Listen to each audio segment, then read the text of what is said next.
माघ पौर्णिमा येत्या मंगळवारी आहे, म्हणजेच उद्या, आणि संपणार आहे 12 फेब्रुवारीला। आता सत्यनारायण केव्हा करायचा, माघ पौर्णिमेचं काय महत्त्व आहे, हेच आपण या आजच्या व्हिडिओमध्ये पाहणार आहोत। नमस्कार, मी वर्षा माझ्या यूट्यूब चॅनलमध्ये तुमचं स्वागत करते आहे। स्वामी तुमच्या सर्व चांगल्या इच्छा मनोकामना पूर्ण करोत अशी स्वामी चरणी प्रार्थना करून मी या आजच्या व्हिडिओला सुरुवात करते आहे। आता मंगळवारी संध्याकाळी 6:56 पौर्णिमा लागणार आहे आणि बुधवारी संध्याकाळी 7:23 पौर्णिमा संपणार आहे। तर महिलांना पडणारा प्रश्न म्हणजे सत्यनारायण पूजा केव्हा करावी। तर बघा, मंगळवारी संध्याकाळी पौर्णिमा लागणार आहे, तर तुम्ही मंगळवारी 7 नंतर सत्यनारायण केला तरी सुद्धा चालणार आहे। तर मंगळवारी ज्यांना करायला शक्य नसेल किंवा ज्यांना जमणार नसेल त्यांनी बुधवारी केला तरी सुद्धा चालणार आहे। बघा, सत्यनारायण आपण हा पौर्णिमेच्याच कालावधीमध्ये घालतो, त्यामुळे पौर्णिमा केव्हा संपणार आहे, केव्हा सुरू होणार आहे, या कालावधीचा विचार करून आपल्याला तो दिवस ठरवायचा असतो। थोडक्यात काय, तर सत्यनारायण तुम्ही मंगळवारी किंवा बुधवारी या दोन्ही दिवसामध्ये केव्हाही घालू शकता, अर्थात मंगळवारी 7च्या नंतर।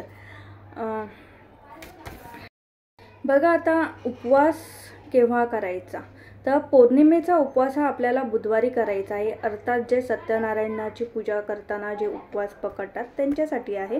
जे नाही पकडत तर ठीक आहे, जो तो आपापल्या पद्धतीने सेवा करायचा प्रयत्न करत असतो, ज्याला जसं जमेल तसं।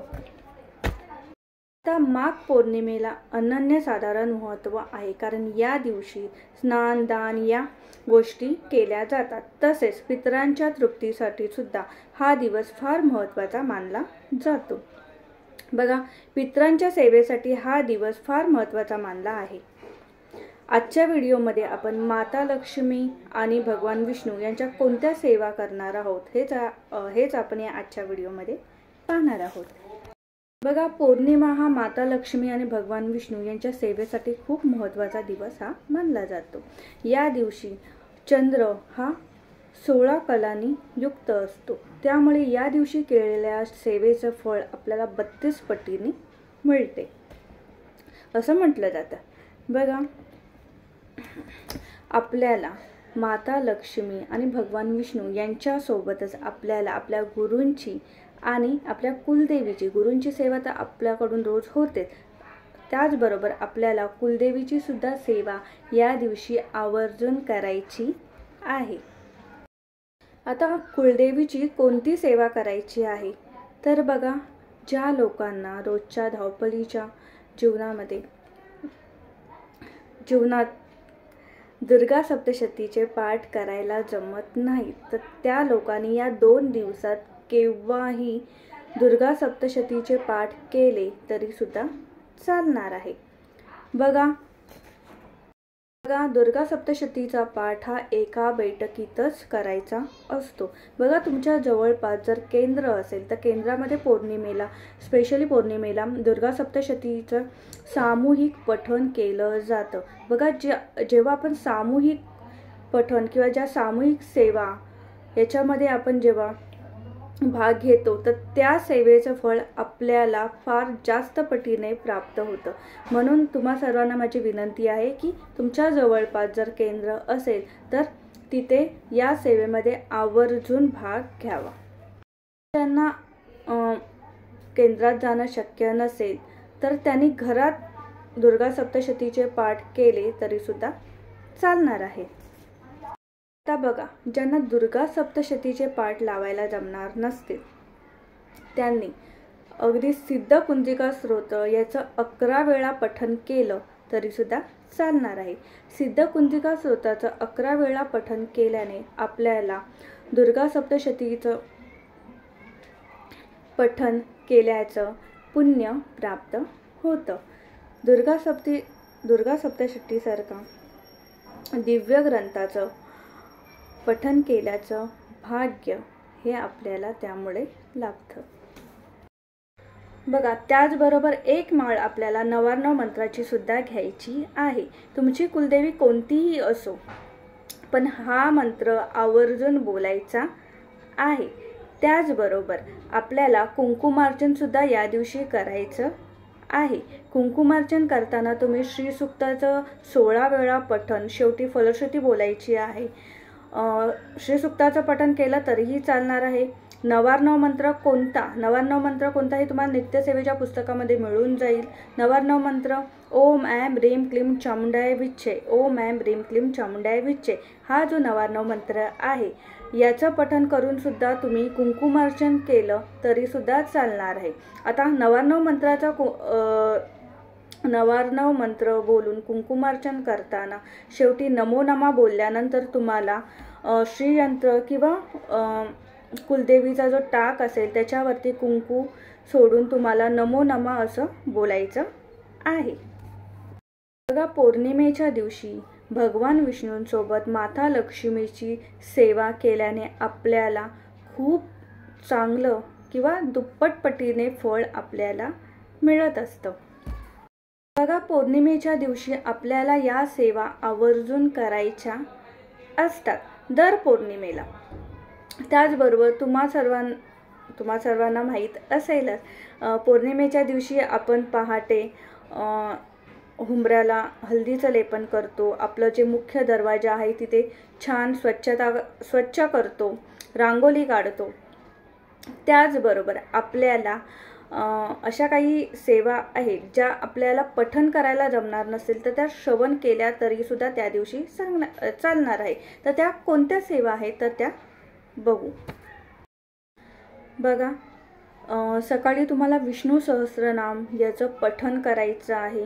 पठण करायला जमत नसेल तर तुम्ही श्रवण केलं तरी सुद्धा चालणार आहे.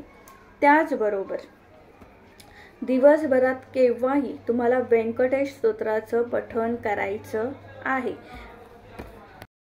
बघा, दिवसभरात केव्हाही याचं पठण केलं तरी चालणार आहे. बघा, पौर्णिमा आहे आणि त्याचबरोबर पौर्णिमेच्या दिवशी आपल्याला खूप साऱ्या सेवा करायच्या असतात. त्यामुळे दिवसभरात तुम्ही ही सेवा केव्हाही केली तरी चालणार आहे. जसा टाईम मिळेल तसा जास्तीत जास्त सेवा करायचा प्रयत्न आपल्याला पौर्णिमेच्या दिवशी करायचा असतो. बघा, सेवा करताना दीप प्रज्वलन करायला विसरायचं नाही आहे. अग्निदेवांच्या साक्षीने आपल्याला या सर्व सेवा करायच्या असतात.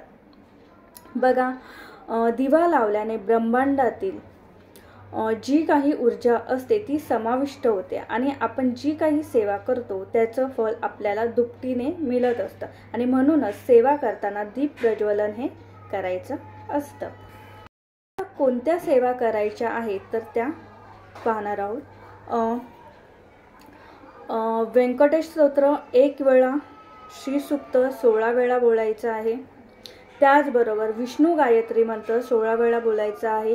लक्ष्मी गायत्री मंत्र 16 वेळा बोलायचा आहे. 99 मंत्राचे 1 माळ जप केला तरी चालणार आहे, नाहीतर 16 वेळा बोललात तरी सुद्धा चालणार आहे. कुबेर मंत्र आहे तो घ्यायचा आहे आपल्याला 16 वेळा. बघा, या सर्व सेवा करायच्या आधी आपल्याला आपल्या गुरूंची म्हणजे स्वामींची एक जपमाल घ्यायची आहे. बघा, तुमच्या मानण्यावरती आहे की असं बोललं जातं की एखाद्याच्या पत्रिकेमध्ये चंद्र खराब असेल तर तो ज्यांचा चंद्र खराब आहे त्यांनी या दिवशी चंद्रोदय झाल्यानंतर चंद्राची काही सेवा असतात त्या करायच्या असतात. जसं की चंद्रोदय झाल्यानंतर चंद्राला हळद कुंकू अक्षता वाहून जल अर्पण करायचं असतं. तर ज्यांच्या कुंडलीत चंद्र खराब आहे त्यांनी या सेवा केल्या तर त्यांचा चंद्र हा मजबूत होतो. अर्थात हे ज्याच्या त्याच्या मानण्यावरती आहे. तर ज्यांचा चंद्र खराब आहे त्यांनी या सेवा चंद्रोदय झाल्यानंतर केल्या तरी सुद्धा चालणार आहे. बघा, आता चंद्र म्हणजे काय तर ज्यांच्या आयुष्यात चंद्र हा बलवान असतो त्याच्या आयुष्यात सर्व गोष्टी या चांगल्याच घडतात. बघा, आता हे सर्व आपल्या मानण्यावरती आहे. जे मानतात त्यांनी या सेवा आवर्जून करायचा प्रयत्न करा. बघा, माझा व्हिडिओ जर आवडला असेल तर प्लीज लाईक, शेअर आणि सबस्क्राईब करायला विसरू नका. पुन्हा भेटू असाच एखादा छानसा व्हिडिओ घेऊन. तोपर्यंत श्री स्वामी समर्थ.